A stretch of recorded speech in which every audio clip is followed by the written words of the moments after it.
Hi, good evening, everyone, and welcome back to my channel. So, today I'll be sharing with you 15 common mistakes we make that makes our proposals not to get funded. So, make sure you pay attention to the last part of this live stream. Make sure you pay attention because a lot of people are complaining. Yes, I've written so many proposals, but then I didn't get selected. I got only rejection email. So you need to see why it is happening. Why did you get rejection? So pay attention. But before we start, I'll be waiting for some time so I can get other people to join. We'll be waiting like 5 minutes. Yeah, hi Bella. Welcome. So like I said, today I'm going to be sharing 15 reasons why our proposals get rejected. You need to pay attention and make sure you stay to the end. So for the first three people that will join the call, I'll be reviewing one of their proposals free. So Bella, I've seen you. You have to send me a DM after the call. I'll be reviewing one of your proposals free. So we're waiting for extra 2 minutes. So I need to share the link in the group. We're waiting for extra 2 minutes. So how have your day been? Yeah, blessing. Welcome. Yeah, the second person to join. Make sure you stay to the end though. If you join early and you do not stay to the end, I will not be doing the review for you. So you have to stay to the end. Please, the third person, can you type your name? Type your name on the chat box. For the first three people, I'll be reviewing their application for them. Type your name if you are the third person. We are waiting for extra 2 minutes. Extra 2 minutes so that others will join.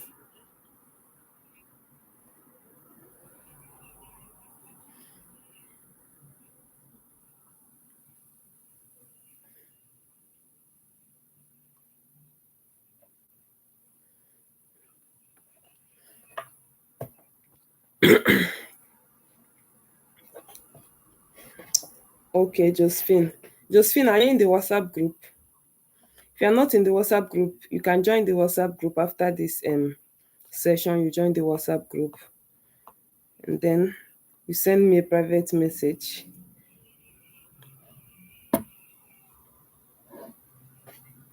Okay, 1 minute more. After 1 minute, we are starting.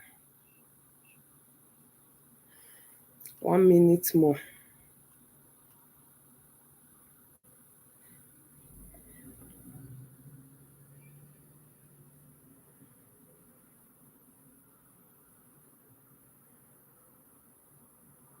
Yeah, Cecilia, welcome.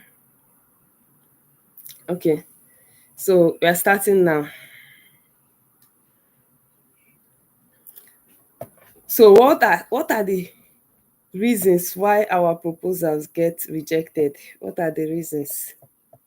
In the previous session, the first session, I shared my journey as a social entrepreneur, how I started from the scratch, and then the next session I shared about tips in writing a good proposal, the tips we need to implement when writing a good proposal. So today, what I'm sharing is the reasons why these proposals get rejected. The reasons why the proposal get rejected. So number one rejection, number one reason is your problem statement. Some of us, you're asked to write a proposal, you just jump into the reason why you need the fund. You start telling them about your initiative. I used to teach people about bid making, blah blah blah blah blah. Then I need money so I can be able to. So why would they give you the money? Like every other person, there are so many people that are doing that. So what's the difference between your own initiative and what others are doing? What is the difference? So first of all, you need to have a strong problem statement. Problem statement, I defined how to generate one in the second training I did. I talked about problem statement. I gave examples. For instance, if you're working on plastic waste, you go online, look for data concerning plastic waste, both globally and in Nigeria, and in the place, maybe in your community. If there are such data online, look for it. Then, for example, the Nigerian Maritime Administration and Safety Agency, go online, look for what they said about plastic waste. You write it down, cite the source. You cite the source. No, you are not among the first three. Like, we've gotten like about the first three people are Bella and Blessing and Josephine. But for you to qualify as first three, you have to stay till the end of the call. It's not just you come online and write your name. At the end of the call, I'll ask these three people to write down their name to be sure that they are actually in this call till the end. Because I noticed that some people just come, immediately write their name as the first person and then disappear. You will not see the person again.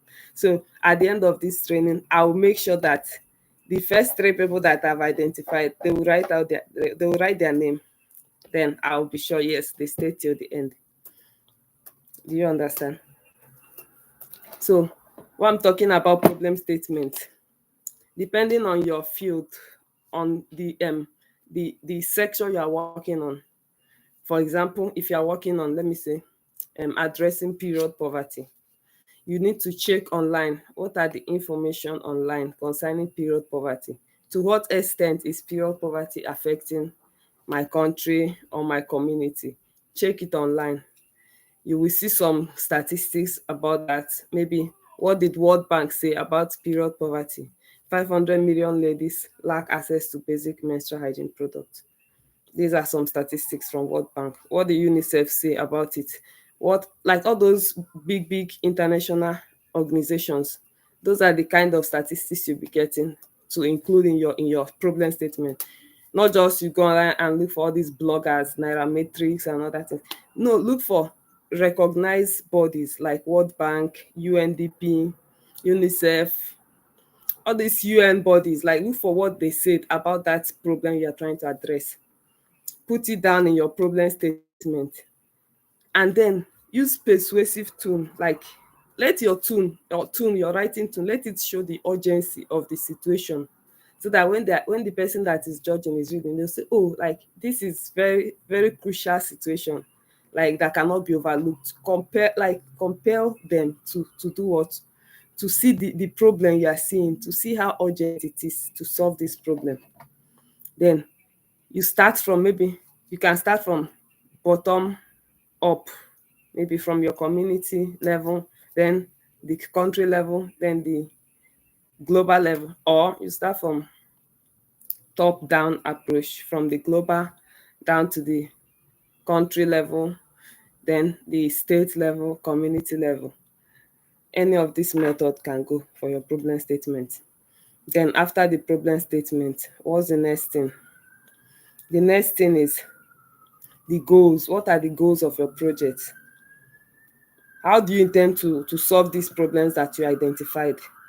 That's the next thing. I talked about SMART goals in the previous class. I talked about SMART goals. What are SMART goals? S stands for specific. Specific. That's S. So be specific. Let me give an example. After I have identified so problem, this is what I intend to do to solve this problem. I intend to, let me give an example with training. I intend to train people from Karomajiji community. Measurable. The next one after SMART, first one is specific. Why I'm being specific now is I mentioned the Karomajiji community that I want to train. That's being specific. Then the M in that SMART, the M stands for measurable. How many people do I plan to train? I've talked about specific, which is the location of the place I want to conduct the training. Then the measurable, how many? I want to train 50 persons from Karomajiji community. I've satisfied that too. aspect, the specific and the measurable. Then the next one is achievable. Is this thing achievable? I will not come and say I want to train. Let me give an example. I cannot come and say I want to train 5 million people from Kalumajiji community. Are there 5 million in that place? So what you are saying, let it be something that, okay, they'll say, yeah, you can achieve this thing. Don't put something that cannot be achieved. Don't put something that is practically impossible. Then the next one, that is the achievable. Achievable is for the A. We talked about SMART goal, SMART. First one, specific, which I mentioned, like location. Then the next one, these are examples that I'm giving. The next one is measurable. I said the number of persons I plan to train. The next one is achievable. These things I'm saying, are they something that can be achieved? The next one is relevant. The R, relevant. This thing I'm planning to do, does it have relevance? Like, will it solve the problem I identified? For example, I cannot say I identified problems of, let me say, period poverty, and then what I'm planning to do will now be something related to, let me say, agriculture, like something very different from what I identified. You see that it is not relevant. So let that your solution be relevant to the problem. Let it be related to the problem you are trying to solve. Then the last one, which is the T, is time bound. Give timeline when you plan to do the training. Maybe I plan to do this training like 5 months, from January 2025 to May 2025. Did you see? That's a complete realistic goal, which is SMART: specific, measurable, achievable, relevant, and time bound. So some of us, we don't follow these SMART goals when we are proposing. You just talk about maybe your specific, you left the other two, or you talk about specific and measurable, you left the other ones. So let your goal, make sure you are checking it anytime you're writing your solution. Let it be SMART, incorporate all these elements. Then the third mistake is what? Poor budgeting. Poor budgeting. Some of us, I talked about budgeting in the previous class. Some of us, you want to get plenty money, and you come and tell them, okay, I want to do training. Let me give an example with training. And then how much I can rent one seat. I'll tell them one seat is like $50 or $100 to rent one seat. You see that? Even that thing, like if they look at the budget, they will just know that you're lying. So that budget you're writing, make sure that the budget, like, let it be something that can be justifiable. If they check the prices online, let it be, oh yeah, this is. Don't say, okay, I'm scared of giving high budget. You now put low budget and they select you, and then when they give you the money they give you will not be able to complete the project. You will not be stranded. So don't say, okay, I'm trying to be more careful, I now put below. Don't put below, don't put way above. Just make everything to be normal. Then the fourth one is ignoring grant guidelines. I talked about this before. I was making this same mistake before. I would just go straight and apply. I don't used to read instructions before. It was when I started reading instructions that I started getting positive feedbacks. If you don't read instruction,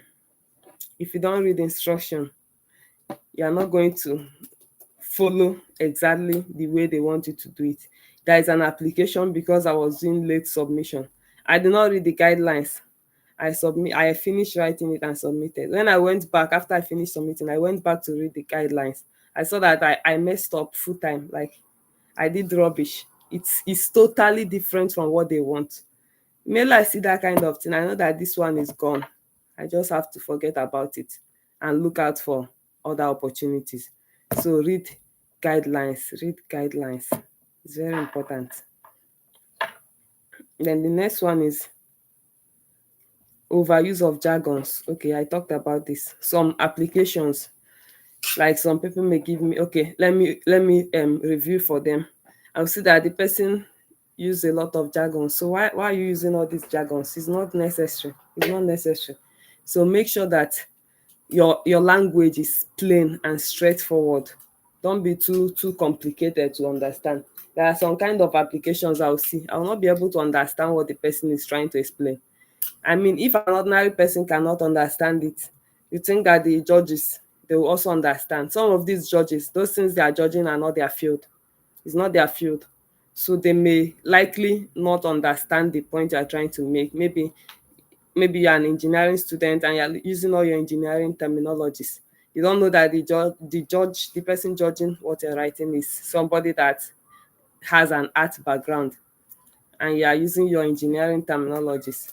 I mean, it's going to be difficult for the person to understand. So make sure what you're writing is clear and simple.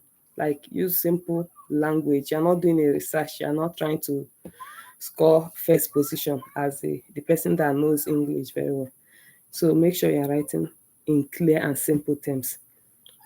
Then the next one is when you don't have impact matrix. Funders would like to see how you measure your success.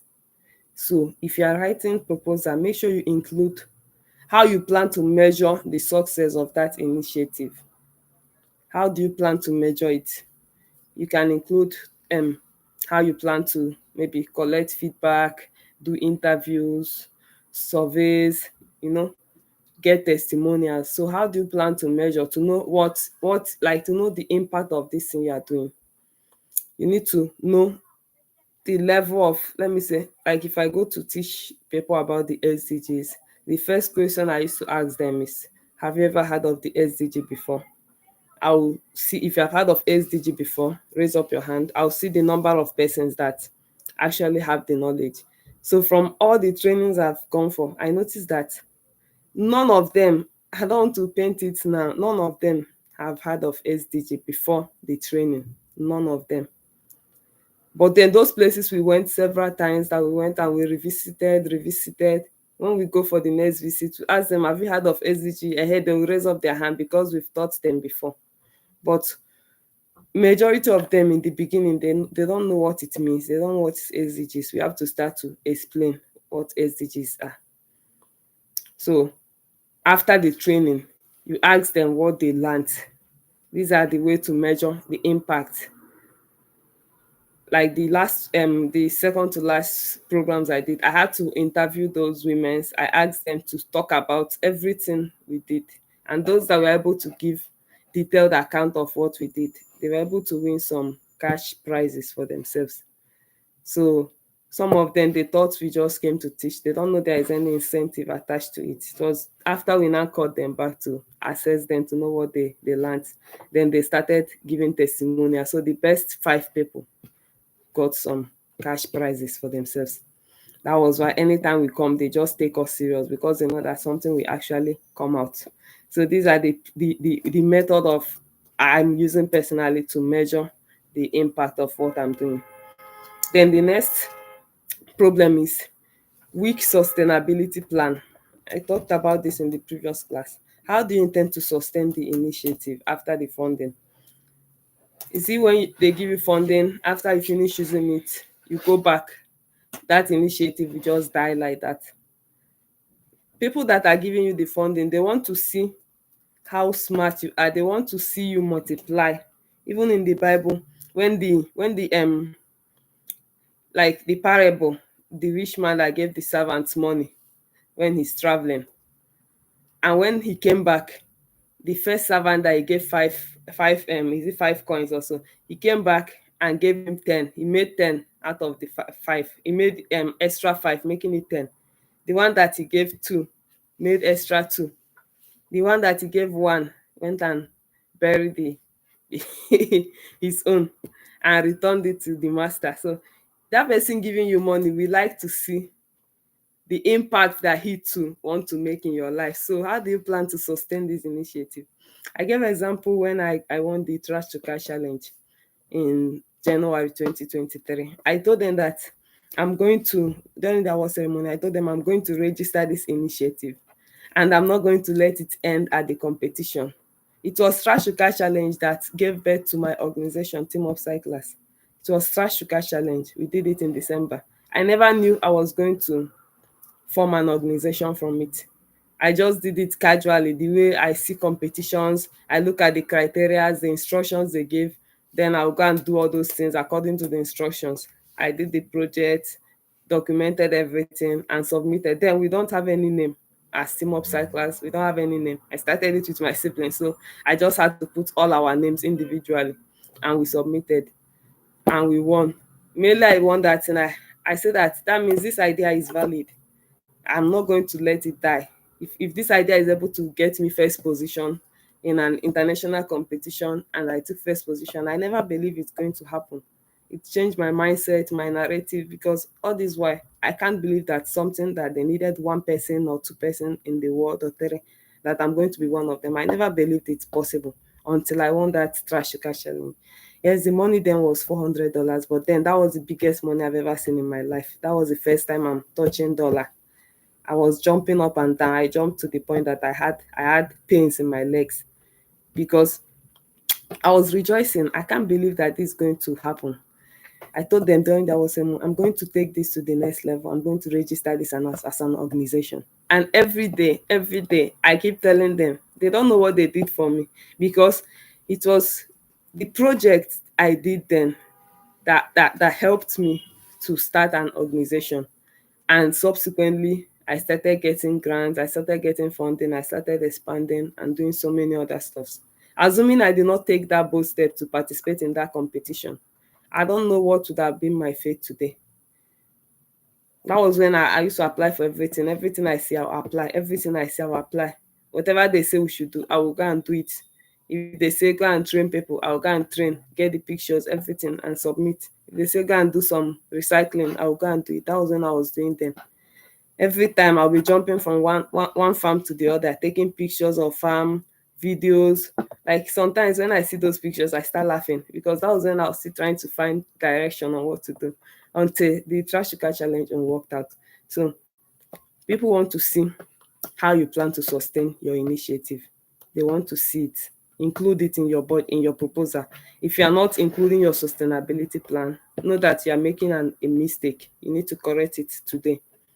Then the next one is lack of evidence of past success. Do you know that if you win one, trust me, you start winning. You just need to get only that one win. If you win anything, you will start winning. That's just how this thing works. It works like magic. Let me tell you why.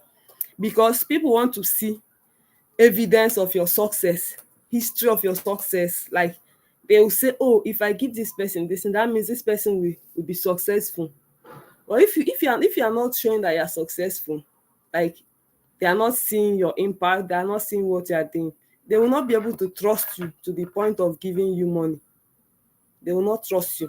Even if you have not win grants before, there are some things you have done, both in your community, in your church. There are some things you have done, even if it's ordinary class captain that you did, included. That's a success. Not everybody that have the opportunity to be class captain. Me like this, I was never a class captain. No matter, I was very intelligent, but I was very timid when I was growing up. I was timid. I don't like to talk in the public. I don't know how I started talking in the public. I couldn't do that before. So, despite being smart, I will always be at the back. Like, I'm not getting any leadership position then when I was in school. I think it was in my SS2 that I was selected as a science prefect then. Even the science prefect, whatever, I did not even take it serious. Some people used to carry all those things in their head, but it's not my business, because I don't like being at the front. I don't like being at any leadership position because I was shy. Any day they said I'm going to conduct assembly, I'll come very late so that I'll dodge it. I will not conduct assembly.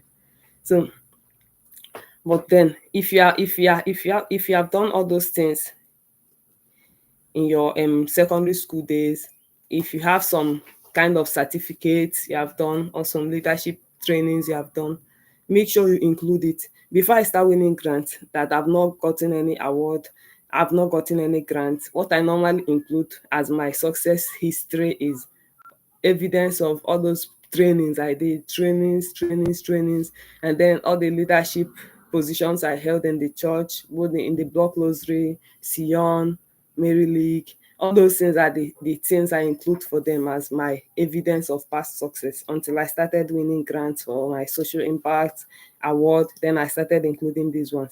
So like the more you grow, you'll be dropping some of your previous things you normally include. The more you grow, you drop some things off.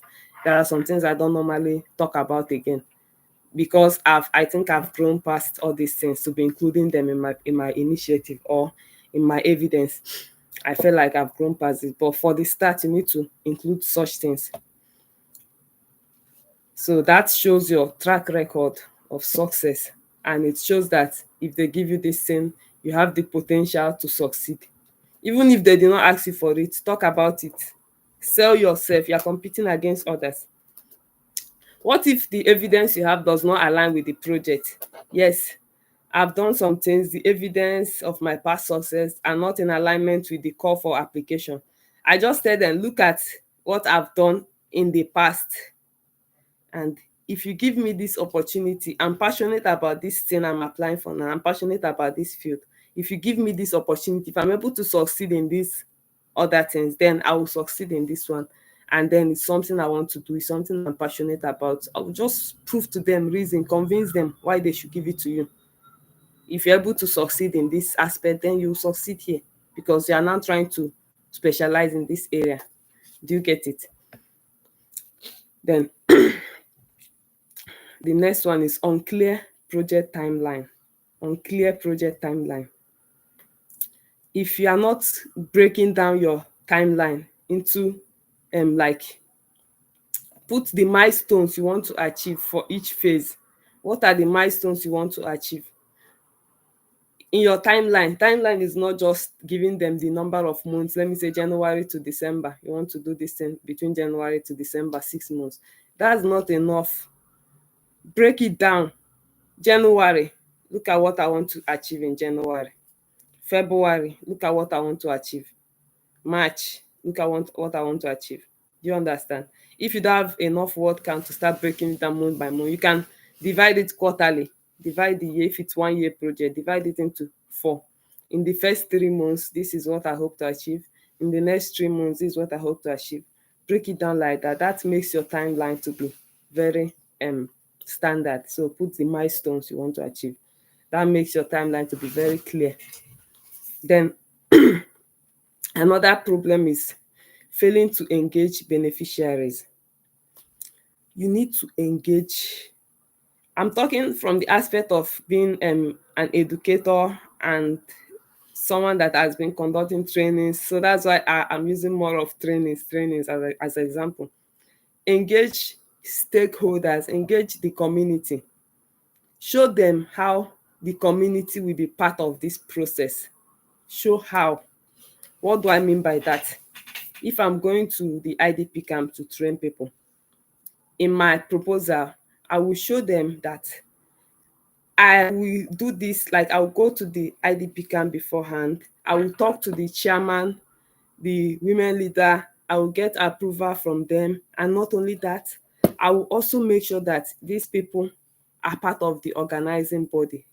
They are the ones to help me to organize. Do you know that if you engage with the community, that initiative, like you will not suffer too much, number one.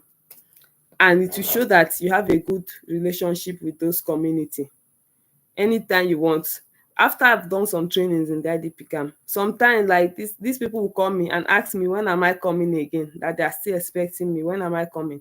It shows that yes, there was a good relationship. Some of them have my number. They used to see my WhatsApp status, everything I post. We used to chat because I've established a relationship with them. It's no longer like you're a stranger. You come, they will not even bother to assist or arrange anything for you. But this one, before we come, they have already set everything, they have arranged everything. They will be there with us, monitoring the children, making sure that they are quiet. Even when one of the lesson teachers came when we were doing training, the organizer there told the lesson teacher she should wait, that this thing we came to teach is something they have never heard of, but they have been doing lesson for a very long time. So she should just be patient, let them learn this one. After they are done with this, they will come and join the lesson. I was really impressed. It shows that they valued what we are doing. And after some time, they will call, oh, when are you people coming back? We have not been seeing you, this and that. I mean, I used to find it difficult to recognize faces sometimes. I met one of them along the road. He told me, longest time, I've not seen you for a very long time. I was trying to figure out the face. Where did I see this face? Until I recall that, oh, it's at the IDP camp. So what I'm trying to say is, like, let that solution you are building, let it be with the beneficiaries. Like, you can plan with them, arrange with them. Let it not be just you. Show in your proposal how the community will be involved. It makes your initiative or whatever you are proposing, it makes it to be credible. It shows that yes, you have good working terms and good relationship with these people. Then the next one is submitting at the last minute. Yeah, this one, I'm the number one defaulter. Last minute submission is not good. Yes, I'm also telling myself it's not good. I have a deadline today, I've not started. And when it's last minute, I'll be rushing, my body will be shaking, I'll be tensed. I know some things I submitted like 1 minute to the deadline. Like, if you look at me, what is remaining is for me to urinate on my body. I'll be so tense, I'll be shaking. And if you mistakenly miss it, maybe it's something you have already worked so hard to get all the aces and everything, because you are doing last minute submission and you miss the deadline. You know, some forms will just close immediately is the time. If they set it at 11:59 GMT, it will just close at 11:59. So some things are like that. I've missed so many applications because of deadline. I've missed so many of them. So organize yourself very well. Start early, start applying on time. If you do last minute submission, that's when you will not have time to read the instruction. That's when you will not have time to arrange your documents. Maybe you are now caught unawares. You don't know you're supposed to do a video. Maybe in the middle of the application, you now say, oh, you're supposed to do video. There is no light. You start walking up and down looking for light. So just avoid late submission. It's not a good one. It's not a good one at all. And if you mistakenly copy from ChatGPT, you will not be able to edit. You will not be able to edit. So you just carry it like that and put, when they test it in AI, they will dictate it 100% AI. So it's not good. Avoid late submission.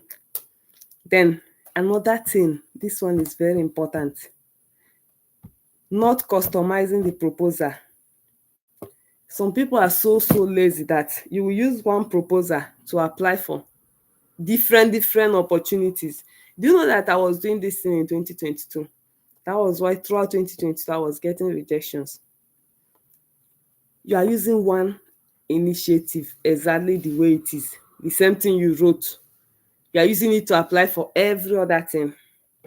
You are killing yourself, because you need to customize what you are writing to fit into that initiative, into the call for proposal. Customize it to fit into that call for proposal.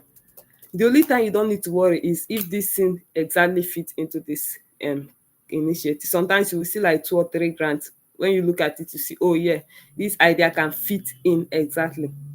But if it is something that does not fit in exactly, you need to restructure and show how this initiative fits into this category. If you are an educator and you want to apply for a grant that is related to gender equality, which is SDG 5, how do you prove to them that what you are doing is related to SDG 5? You don't just need to copy it exactly the way it is in the educational angle. You don't need to copy it exactly. Okay, gender equality has to do with women's whatever. Now you need to show how that initiative is impacting women. Give the number of women. If you are training like 5,000 persons, give the number of women among that 5,000, and the women should be more in number. If you are applying for SDG 5 project and you are telling them you will train 40 men and 10 women, are you trying to be serious at all? Like, you're talking about gender equality and you're still saying that you train more men than women. So you need to tailor your application. Some application will want you to show that the number of women in your leadership is higher than the number of men. the people you are planning to impact is like there are more women than men. Look at what is the name of this application. If it is application related to women empowerment and you came there and you're telling them about men and women, even if you include men and women, let the number of women be more than the number of men. Adjust your budget, adjust your writing, your essays, let it suit the criteria. That's one thing I learned how to do since 2023, and it's working for me. That's why my projects can fit into so many, at least 10 of the SDGs. My initiative can fit into them, at least 10. It can fit into good health and well-being. It can fit into quality education, gender equality, water and sanitation. Like, it can fit into at least 10 SDGs perfectly, and I'll prove it to you how it fits into these SDGs, and I'll show you everything. If I want it to match the 17 SDGs, it will still match the 17 SDGs, but at least perfectly, it will suit at least 10 perfectly. So that's why I'm able to apply for so many things. I'm able to get so many opportunities, both in energy, in agriculture, in food, in health, in gender equality. Like, how is it possible? Because I'm tweaking my write up to make sure that yes, it match this criteria. But before, I'll carry the write up the way it is. If it's for SDG 4, I'll carry the way it is and use it and apply for things that are under other categories, which is not right. It's very wrong. So we need to adjust.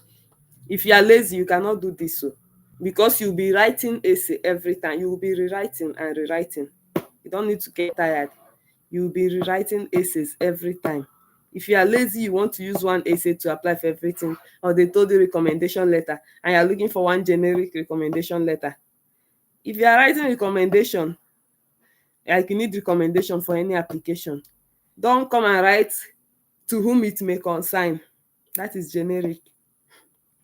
Show them that this recommendation is for this particular reason. Whoever is writing it for you, get the address of the organization you are trying to apply for their grant. When they ask you for recommendation, get their address. Their address should be in that recommendation. You address it to them. Whoever is writing it for you, we mention the name of that organization, mention the name of what you're applying for, mention everything, so that they will see that yes, this recommendation is actually for this particular application. I know some people are asking me, how can they get one recommendation that they will use for so many applications? That is very, very wrong. You need to be bringing new recommendation for whatever you're applying for at that point in time.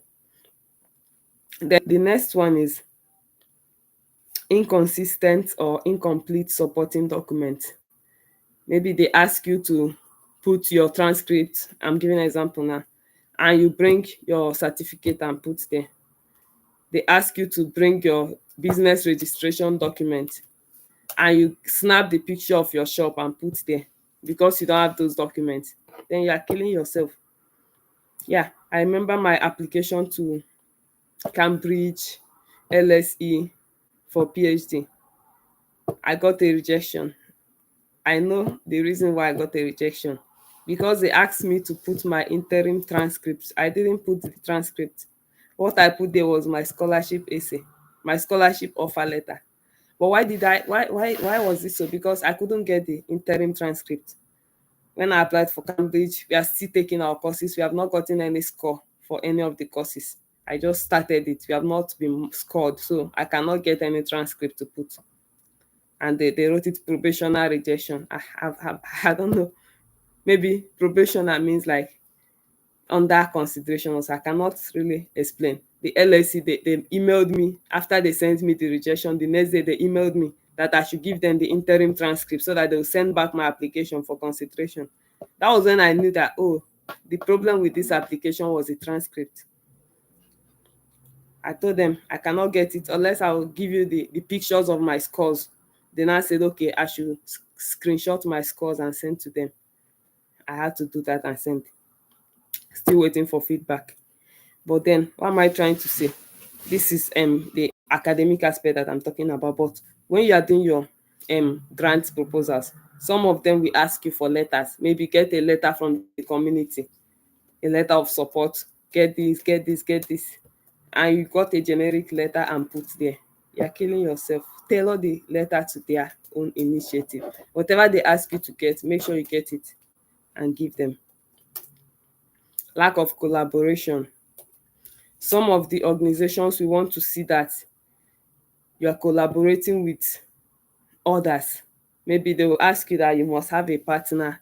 They will ask you to mention the partners you are working with on this project. And because you don't have anybody to mention, you left it vacant. They may say, oh, this person is not serious. How can only you do this project alone?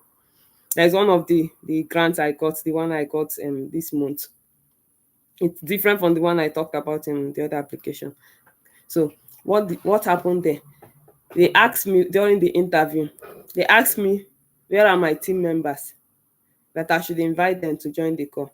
Because I noticed they don't want one man initiative. They want to see that, yes, you have capable hands that are working with you. They just took me unawares. I had to tell them, give me some minutes. I put a call across my team members and they joined the call. And all of them were asked questions and they answered.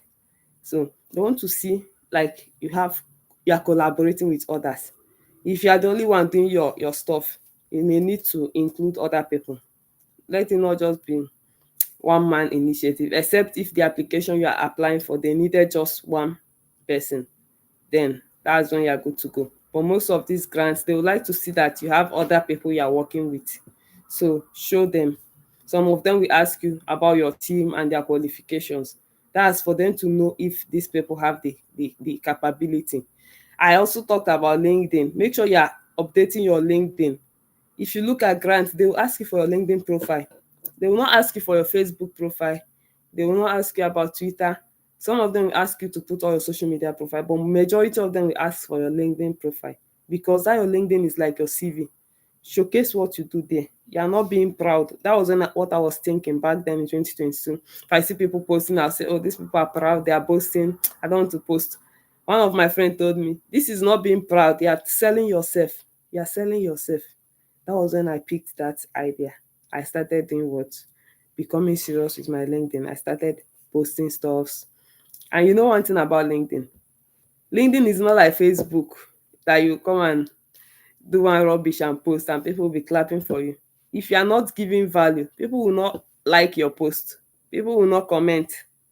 It's when they see value, that's when they comment. Me, I don't follow everybody on LinkedIn. I will look at your profile and see what you are doing and decide whether I'm going to follow you or not. Then the last one is not proofreading. When you finish writing, proofread. Proofread it when you finish writing. Why is that proofreading very important? Proofreading is very important so that you don't make mistake. There are some things. Yeah, that's what I'm saying. LinkedIn is very, very important. You need to build your LinkedIn profile. Anybody I'm talking with, I used to advise them, build your LinkedIn profile. It's very important. There are some grammatical errors. Okay, let me give you an example. If you're applying for scholarship and you submit something that has a lot of grammatical error, what's the message you are trying to pass? You cannot give correct English and you want them to give you scholarship. Is it possible? You don't need to make a single mistake. Oh. Copy that thing you wrote, put it in Grammarly or Qboot. Use it to check the errors and correct the errors. Correct all your grammatical errors. If there are some things you need to paraphrase it. Just make sure that, and the structure of the write-up, make sure that everything is flowing sequentially and logically. Make sure that it's easy to understand and very clear. Let it not be something that if somebody finish reading, still the person cannot understand it. Make it to be very clear. If you implement all these tips, you will start getting opportunities. These are the things I implemented that worked out for me, and I start getting more wins. So this is not for somebody that is lazy. You need to do a lot of work, a lot of research. But with time, you will start getting used to it, and then it's no longer going to be very difficult for you.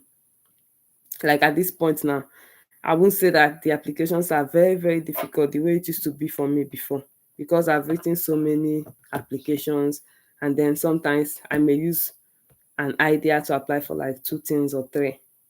Anyone that works out, then I implement the project. So if you have any question, you can type it in the comment. Those that came early, Bella and Blessing and Josephine, type your name. Let me know that you are still in this call. When you type your name, I'll confirm that you are still in this call. I'll be reviewing one of your grant proposals for you. Then the others, if you have any question or comment, just type it on the comment section.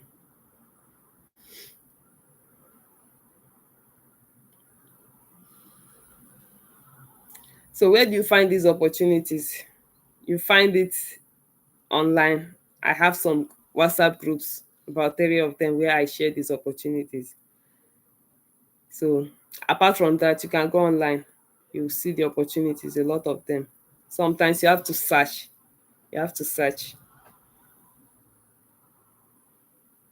Okay, I should summarize it from the beginning to the end. Okay.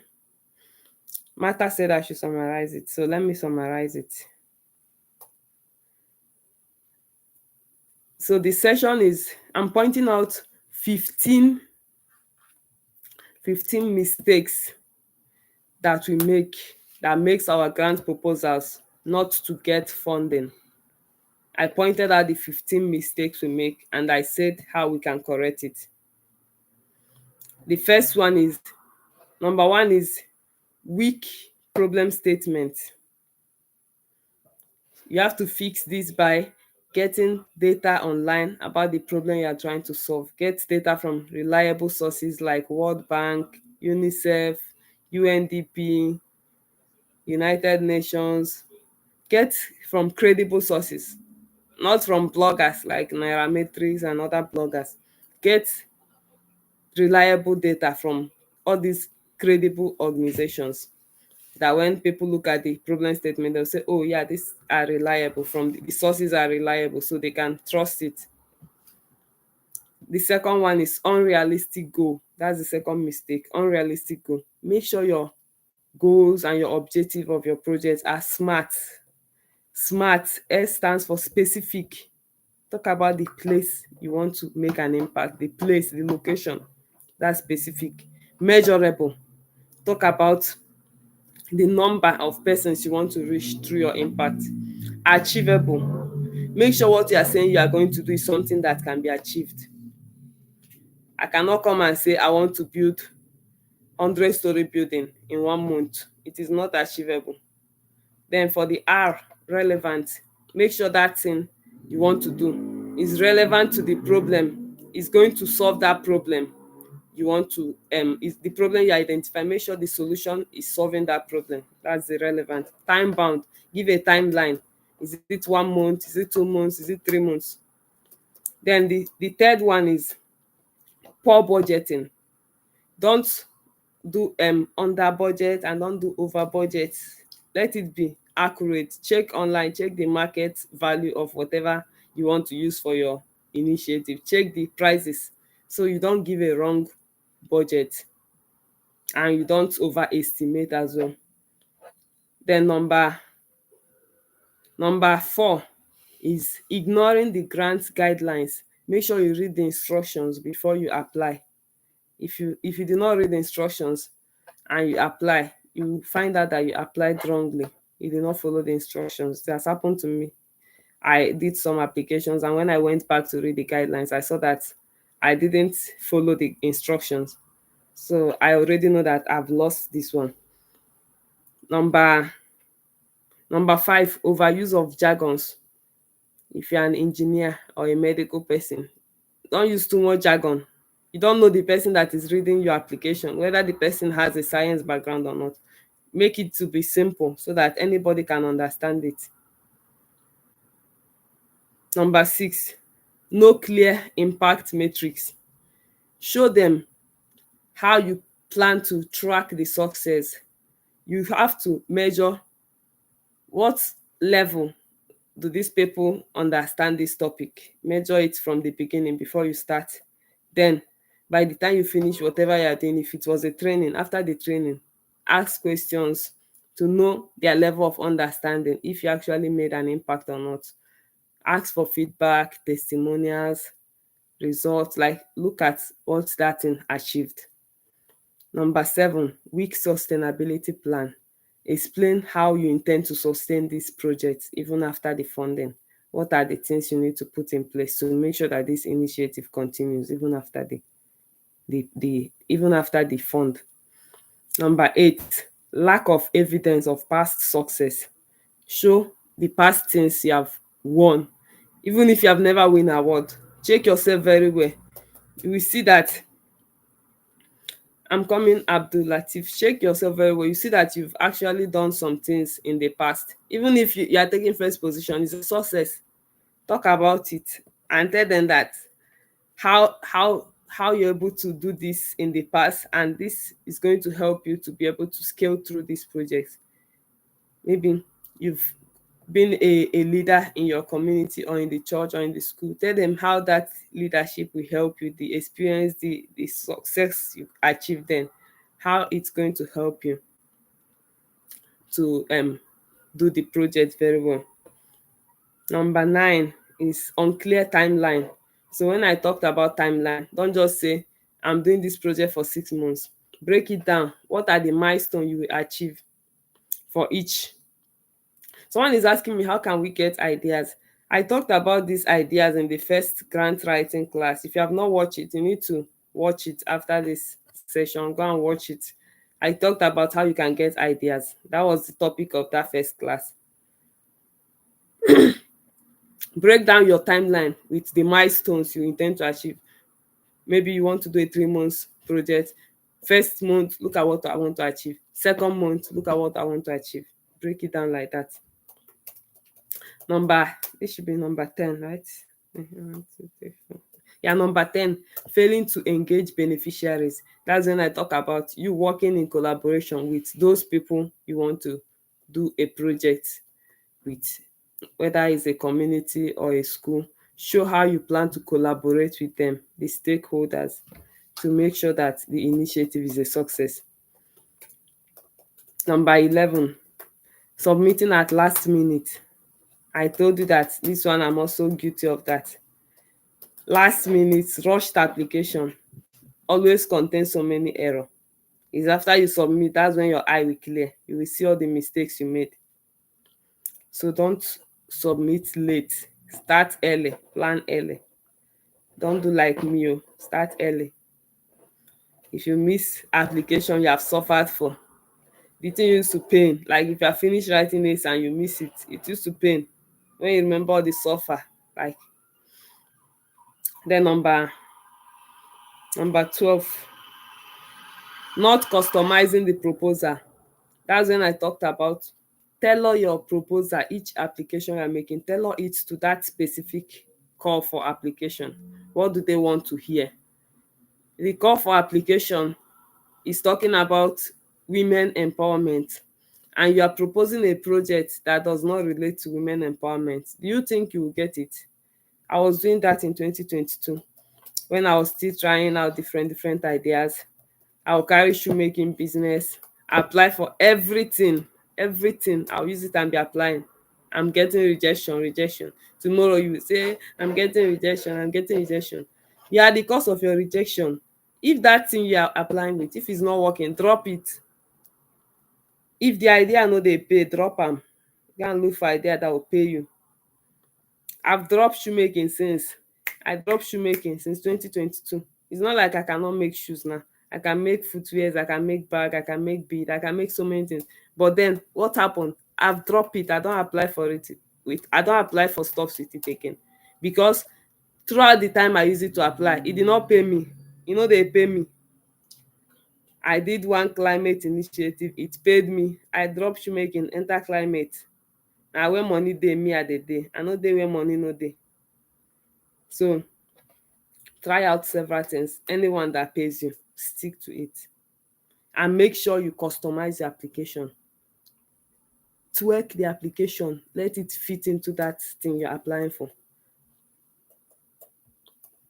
The number 13 is inconsistent or incomplete supporting document.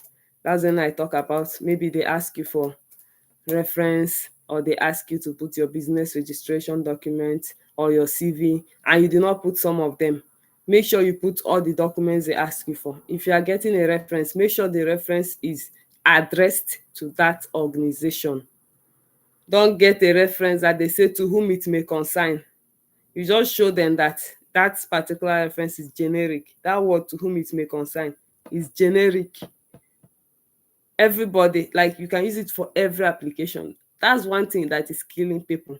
There is one person that told me he's getting scholarship rejection. I told him, can you show me the reference you're using? And when I look at the reference, it is to whom it may concern, and you want to get master scholarship with it. It's not possible. Which one is to whom it may concern? You address it to that school. Address it to that school. In the reference, it should contain that thing you are applying for. If you are applying for masters in economics, it will contain masters in economics. It will talk about that thing you are doing. If you are getting a reference for your grant proposal, let it talk about, address it to that organization that is giving you the grant. Let it talk about that project you are doing and how you are going to succeed in the initiative and why they should consider you. Don't go and get a generic reference that you use for another thing. They will just be saying, this person is a good person. That one no dey work. Then the number 14 is lack of collaboration. They want to see that you have capable hands, like your team, your partners, who are the people you are working with in this initiative. Let it not be standalone project, unless the grant requires a standalone project. But majority of the grant, you like to see your team members, to see their expertise, to see how you can actually succeed in this initiative. I told you one of the grants I got recently. They asked me that I should add my team members to the meeting. They didn't tell me in the meeting before, like in the email. They didn't tell me I was going to invite my team members. All of a sudden, at the meeting, una tell me make I invite my team members. Like, maybe they want to confirm. Some people have team members in paper, but you don't have team members in reality. Maybe they want to confirm if I actually had the team members in reality. I just told them, give me some minutes. I caught the call. I called my team members. They joined the meeting, and then I got the grant. So have people you're working with. Don't be a one man business. Have people you're working with, unless they say you are going to do it alone. Then number 15 is not proofreading. Okay, Kenneth, you remember that stuff now? These people just took somebody on our words. We are your team members. Anyway, thank you for joining that day. Not proofreading. So if you don't proofread, there will be a lot of grammatical errors, typographical errors. Do you know that not proofreading has dealt with me? Guy, one of my courses, econometrics. All the suffer I suffer for this course, because of last minute submission, deadline submission. I did not proofread because I was submitting last minute. I submitted it like that. It was after the thing has closed. I now saw that the system formatted my graphs, all my things that I put, the pictures, the graphs that I put. It formatted it, it cut out part of it. And I got a very low mark. And the teacher said that my graphs were formatted, that I should have proofread it. Assuming I had time, I started it earlier. I would have identified that problem. But because of deadline, and that thing, I submitted it 11:59 on the dot. If 1 minute delay, it will enter the next day and it will become late submission, and it will be a problem for me. So instead of entering that kind of situation, I just submitted it like that. Even the references, I use ChatGPT to convert the reference to Harvard style, because we are using Harvard style referencing. So when I get the reference, I put it there to convert it to Harvard style. Do you know that when I check the link, I click it, it will take me to another page. When I click it, it will take, that was after I submitted. I notice it. If you click the reference, it will take you to another page. That's the disadvantage of late submission. It can cost you a lot of things. So you need to plan. That's why I talked about having your jotter, having your diary where you write out things. Plan. Failing to plan is planning to fail. Yeah, that's the summary of everything. So, Adebayo, you said, can I help with an example of the past grant proposal I've submitted and the budget? If you want to get it, this is a paid service. I have most of my essays that I've used to win stuffs. If you need it, then we talk about the price. I can give it to you. By the time you pay for it, I'm sure you will not be able to give it to another person free of charge. Then we also do some other paid stuffs, like if you want to me to review your essays, your grant proposals, or you want mentorship session, one-on-one or consultation, we have some charges for that as well. Though we are not charging like other businesses we charge, because the major reason behind this is to make impact, to help people to grow. That's the reason behind this, not the money aspect. If I'm to rely on what I'm getting, then that's nothing. It cannot even pay my bill. So the major reason is the impact. The impact. Any other question? Yeah, thank you. Okay.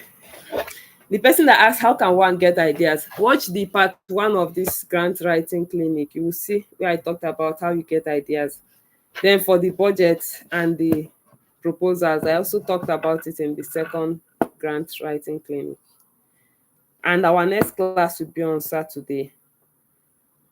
Our next class will be on Saturday. I'll be talking about scholarship. So if you want to get a scholarship, make sure you join the class. If you want to get how to write your SOP, personal statements, all those things, CV, academic CV, make sure you join the next training. Okay, question. Yeah, Priska, thank you. So can you ask your question, Josephine?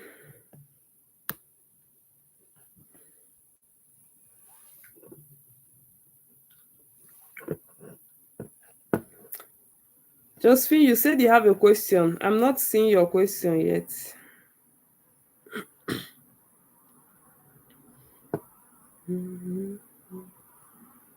Please, if you enjoyed the session, drop emoji. Let me see your emoji. Use emoji to show how you feel about the session. Let me see your reaction. I want to see how you feel. Waiting. If you have not subscribed, please subscribe. So many people are watching the training. They joined the training, but they didn't subscribe. That's not a good one.